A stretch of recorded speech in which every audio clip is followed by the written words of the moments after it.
next to interpolate is the Honorable Gerville Luistro. Thank you, Madam Chair. I think we all agree, from the level of the President down to barangay captain, public office is a public trust. In other words, public officers and employees must, at all times, be accountable to the people.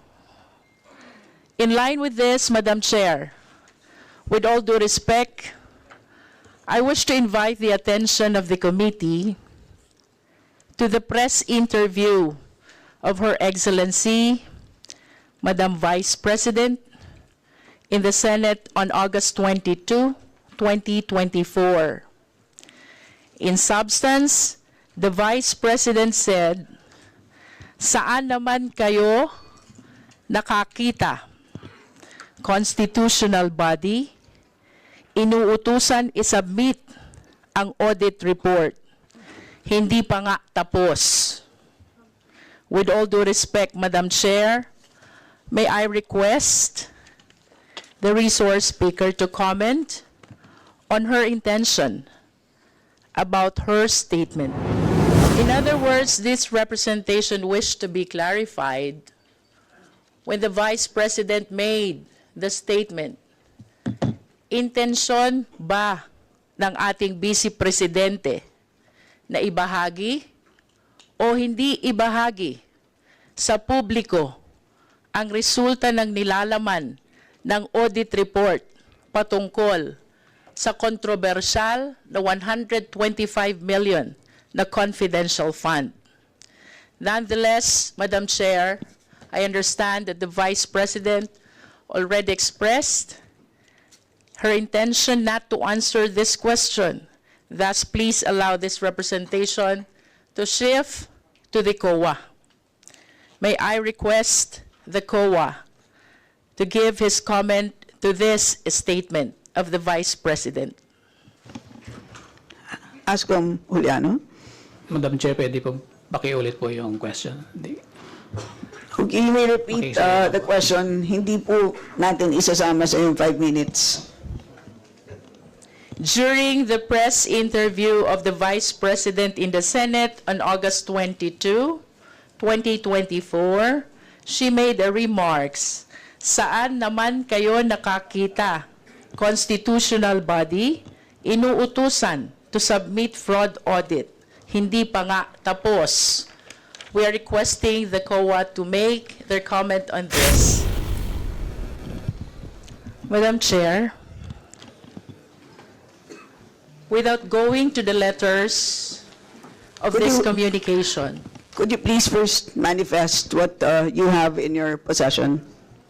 with me is a copy of the letter of the Office of the Vice President, signed by Attorney Zuleka T. Lopez, Undersecretary and Chief of Staff, addressed to Honorable Gamaliel A. Cordoba, Chairperson, Commission on Audit, Quezon City. This is dated August 21, 2024.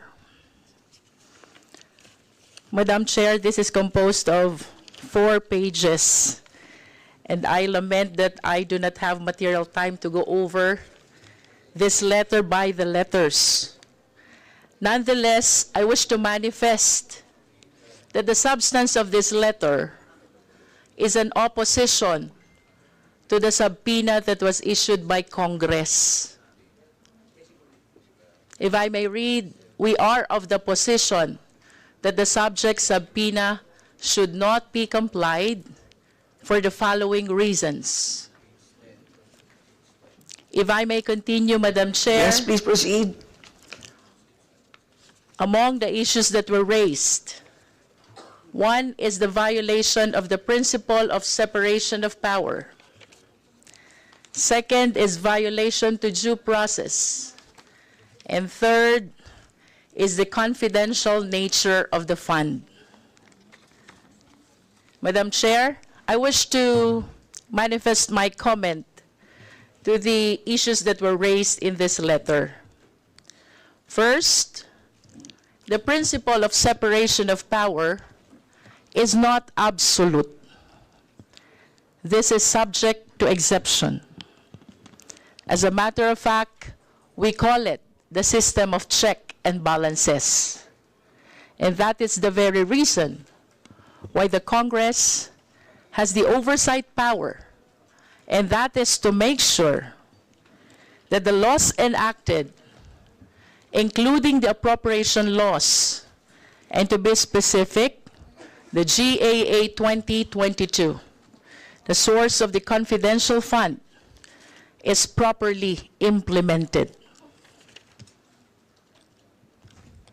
If I may share, one of the landmark cases about oversight power is the Abacada Guro party list. There are three consequences of oversight power. One is congressional scrutiny. Two is congressional investigation. And three is legislative supervision. With all due respect, by congressional scrutiny, without necessarily conducting an inquiry in aid of legislation, the Congress may request information and report from other branches of the government.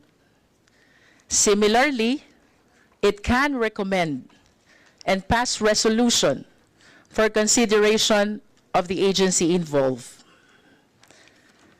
Madam Chair, with respect to the violation of due process, I humbly believe that we are all witnesses in today's hearing.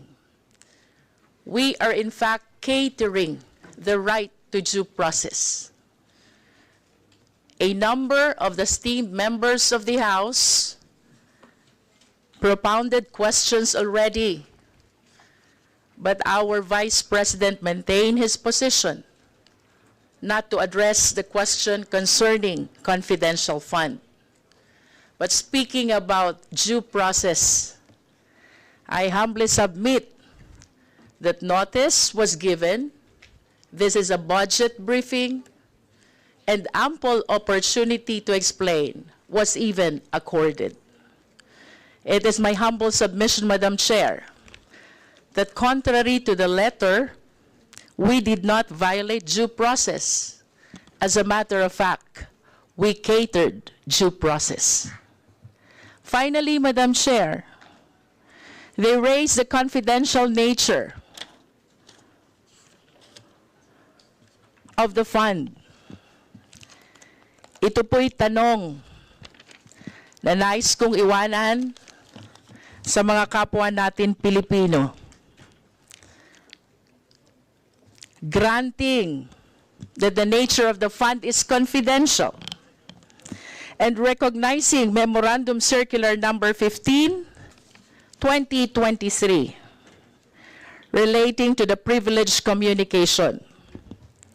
Ang tanong po, Madam Chair, when there is notice of disallowance na nagsasabing ang 72 million out of 125 million na confidential fund ay hindi nagamit ng naaayon sa Joint Circular Number 15-01. And as a matter of fact, ipinababalik ng COA sa pamahalaan. Ang tanong, confidential fund pa po ba ang tawag dito? Privileged communication pa din po ba ang saklaw nito? Oo po, at tatahimik na lang po ba ang Kongreso? I wish to share the case of Chavez versus Public Estates Authority. Kindly wrap up. This is the 30 seconds. right of the people to information on matters of public concern. There is no argument ang pera ng gobyerno ay pera ng taong bayan. Unless the citizens have proper information, we cannot fulfill the constitutional mandate that public office is a public trust. I submit, Madam Chair.